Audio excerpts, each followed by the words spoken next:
राधे राधे। आज होलिका दहन का ये उत्सव है, हमारे सनातन धर्म का एक बहुत ही सुंदर उत्सव। और जो उत्सव से हमें ये सीखने को मिलता है कि बुराई कितना भी उसके पास बल हो, कितना भी वो हावी हो जाए, लेकिन अच्छाई के ऊपर वो हावी नहीं हो सकता। बुराई का कभी विजय नहीं हो सकता।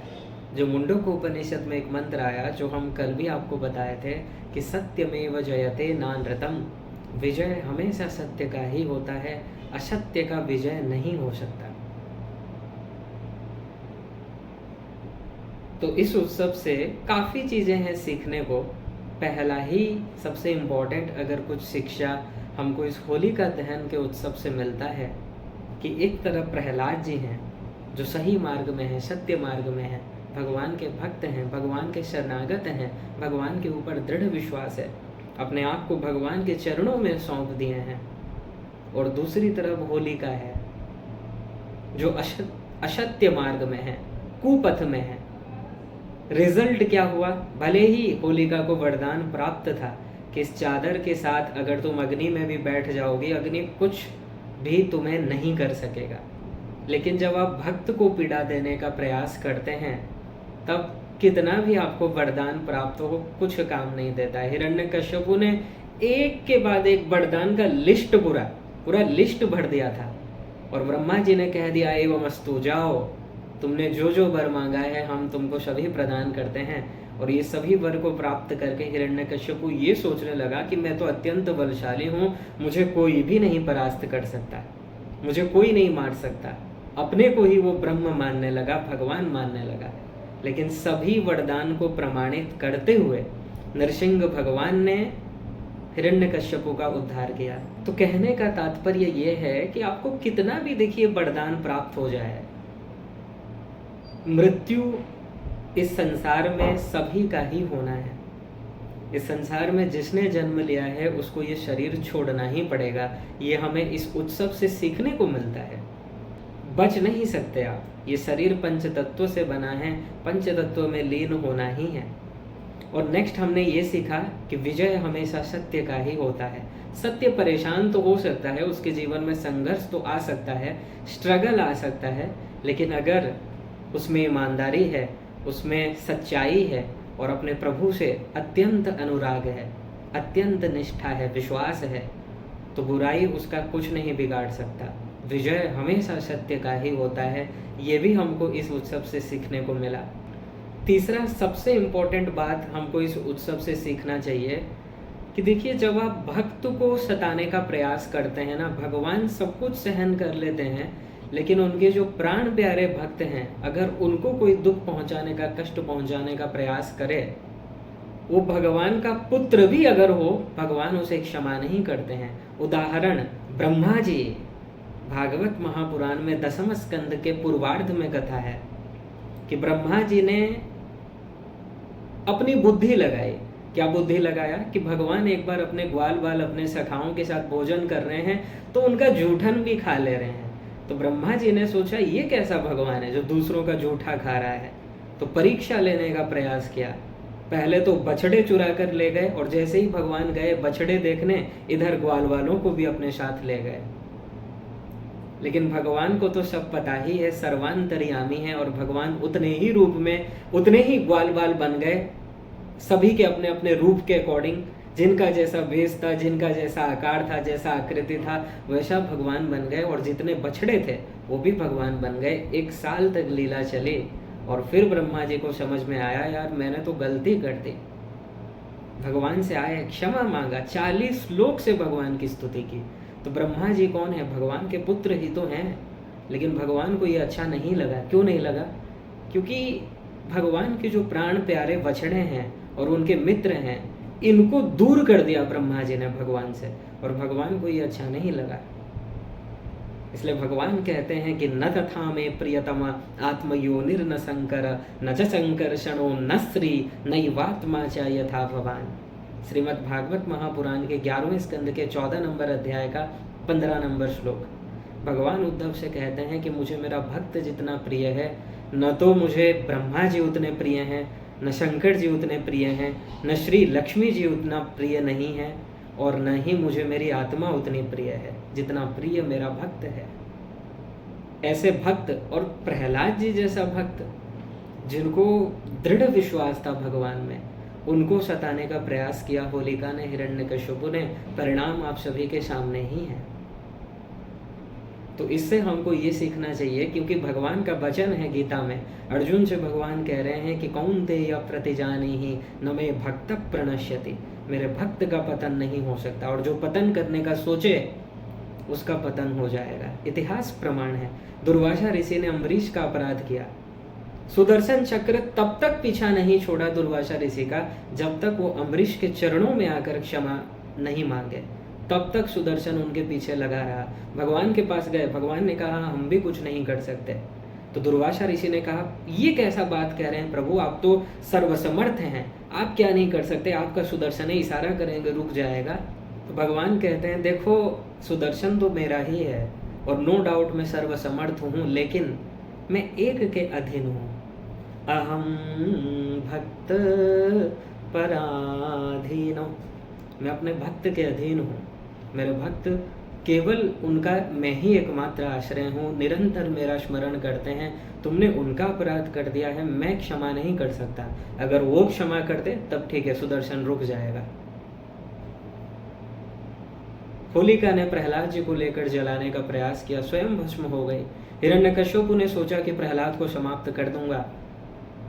इतना वरदान प्राप्त होने के बावजूद भगवान ने उसका पेट चीर दिया, पेट फाड़ दिया। इसलिए इससे हमको ये सीखना चाहिए इस उत्सव से, भक्त का अपराध मत कीजिए। भगवान के जो भक्त हैं उन्हीं से ये संसार चल रहा है, उनकी कृपा से ये संसार चल रहा है और उन्हीं के लिए भगवान है। अन्यथा इस संसार का जो हालत है, कभी भी प्रलय हो सकता है, कभी भी हो भी जाता, लेकिन ये संसार इसीलिए ही टिका है, इसीलिए पृथ्वी माता भी धैर्य रखी है, नहीं तो पापियों की तो कमी नहीं है इस संसार में। भक्तों के कारण ही ये संसार है, अगर भक्त नहीं रहेंगे ये संसार भी नहीं रहने वाला। तो इस उत्सव से हमको ये भी सीखना चाहिए। और नेक्स्ट सबसे इम्पोर्टेंट चीज़ एक और है, देखिए भगवान सर्वसमर्थ हैं। ये जितने भी देवता हैं, अग्नि देवता, वायु देवता, वरुण देवता, कुबेर देवता, सभी भगवान की शक्ति को पाकर वर्क कर रहे हैं। अगर भगवान इनसे शक्ति को हटा दें, ये स्वयं कुछ नहीं कर पाएंगे। इसलिए जैसे ही अग्नि में होलिका ने प्रहलाद जी को लेकर बैठा, भगवान ने इशारा कर दिया वायु देवता को। एक इशारावश भगवान ने किया, और वायुदेव का भी सामर्थ्य नहीं है जो भगवान की आज्ञा को टाल दें, क्योंकि उनको शक्ति मिला है भगवान की कृपा से। उनमें जो शक्ति है वो भगवान की कृपा से है। सूर्य में जो प्रकाश की शक्ति है भगवान की कृपा से है। जितना भी हम और आपके पास शक्ति है, देवताओं के पास शक्ति है, सब कुछ भगवान की कृपा से है। इसलिए बस इशारा कर दिया भगवान ने, और वायुदेव ने इतने तेज गति से हवा चलाई कि वो चादर प्रहलाद जी के पास आ गया, वो उससे सुरक्षित हो गए और होलिका जलकर भस्म हो गई। और जो अग्नि था, अग्नि का काम है जलाना और प्रकाश करना, प्रहलाद जी के लिए वो शीतल हो गया। इसलिए भगवान क्या नहीं कर सकते, वही तो भगवान हैं जो कर्तुम अकर्तुम अन्यथा कर्तुम सर्वसमर्थ हैं। जो चाहे कर सकते हैं, जो चाहे ना करें और जो चाहे उल्टा करें। अग्नि कभी देखिए उससे शीतलता आ ही नहीं सकती, लेकिन भगवान अगर उससे पावर हटा देंगे, अग्नि में वो जो जलाने का शक्ति है, प्रकाश करने का शक्ति है, अगर वो हटा दे भगवान, वो शीतल हो जाएगा। प्रहलाद जी के लिए शीतल हो गया। तो इससे हमें ये सीखना चाहिए कि अलग अलग देवी देवताओं के शरणागत होने की आवश्यकता नहीं है, बस एक सुप्रीम पावर के शरणागत हो जाओ। अगर तुम उनके शरणागत हो गए, सभी देवी देवता आपके फेवर में हो जाएंगे। इसलिए जो लोग होते हैं ना, मतलब आज इनकी भक्ति कर रहे हैं, कल उनकी, परसों उनकी, ये नहीं होना चाहिए। अनन्य भक्ति हो, प्रहलाद जी की तरफ भक्ति हो, एक ही के आश्रय में आप रहिए, एक के ऊपर दृढ़ विश्वास हो, तब देखिए भगवान की कृपा। और होलिका दहन से सबसे इम्पोर्टेंट चीज़ एक और हमको सीखना चाहिए, कितना भी जीवन में आपके पास विकट परिस्थिति आ जाए, अगर आपको भगवान के ऊपर दृढ़ विश्वास है, आप सच्चाई के मार्ग में हैं, आपके कर्म श्रेष्ठ हैं, आप भगवान के भक्त हैं, आप भगवान की भक्ति कर रहे हैं, उन्हीं का स्मरण कर रहे हैं, तो कैसी भी परिस्थिति आ जाए कभी भी हार नहीं मानना चाहिए, विचलित नहीं होना चाहिए। प्रहलाद जी को एक के बाद एक उसने पीड़ा पहुंचाई हिरण्यकश्यपु ने, लेकिन कभी भी उनके फेस में डर नहीं था, भय बिल्कुल नहीं था, कभी भी नहीं था, और निरंतर भगवान का स्मरण करते थे, भगवान से दृढ़ अनुराग था। तो हमको यही सीखना चाहिए, प्रहलाद जी की तरह अगर किसी जीव में भगवान के लिए उतना दृढ़ विश्वास उत्पन्न हो जाए, उतनी दृढ़ निष्ठा हो जाए, फिर कैसा भी परिस्थिति आ जाए आप विचलित नहीं होंगे। ये भी हमको इस उत्सव से सीखना चाहिए। ठीक है, तो ये जो होली का दहन का ये दिव्य उत्सव है, इससे देखिए कितने चीज़ें सीखने को मिल रही हैं। एक साधक के रूप में हम क्या क्या बातें सीख सकते हैं, क्या क्या हमको इससे ज्ञान मिल सकता है। यही है जी चिंतन। जितना आप चिंतन करेंगे, जितना आप साधु संतों के चरणों में, गुरुजनों के चरणों में बैठकर कथा सुनेंगे, उतना ही देखिए आपको और गहराई से चीज़ें पता चलेंगे।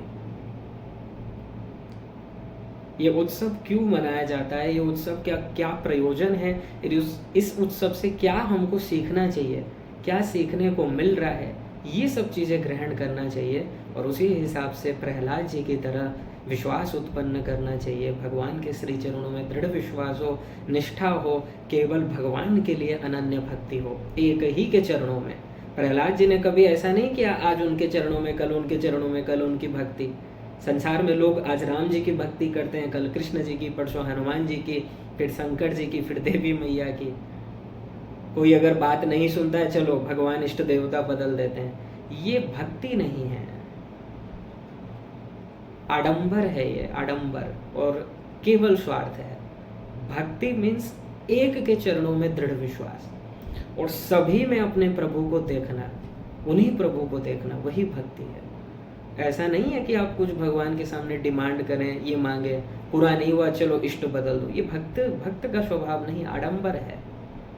इसलिए प्रहलाद जी से ये सीखना चाहिए कि एक के चरणन में दृढ़ विश्वास हो, कैसी भी परिस्थिति आ जाए, अगर आप सुप्रीम पावर के शरणागत हैं, ये समग्र संसार आपका कुछ नहीं बिगाड़ सकता।